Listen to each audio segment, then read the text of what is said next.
الشخص السليم للمريض. I've always thought that support comes from the healthy people, not from the sickness. لكن تجربة خاصة مع مرض والدتي عرفت إنه المعنى معاكس تماما. But a special experience that I've had with my mother made me realize differently. لأنه في الحقيقة اكتشفت إنه الشدة والمرض هما الأساس في إنه بيدونا الأمل، إنه الشدة والشخص اللي بيمر بالشدة والمحنة هو اللي بيدينا الأمل وهو اللي بيدينا التحدي واللي بيدينا الدعم. Again, because sick people, what they go through is really what gives us the strength and support.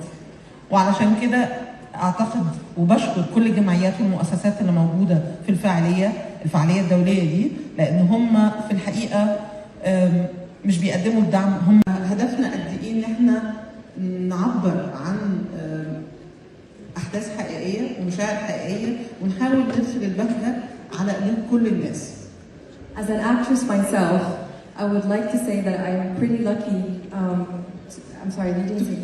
إن أنا أكون فنانة وبنقدر نقدم الدعم ده للناس. Basically, I'm lucky that I'm able to provide such feeling to people around. وعشان كده حبيت أشارككم النهاردة وحبيت أشكر التحدي الكبير اللي صنع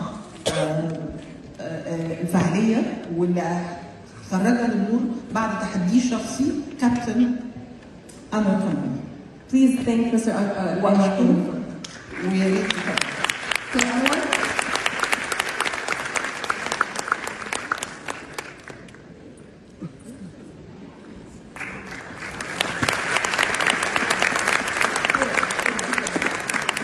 بشكركم جدا جدا.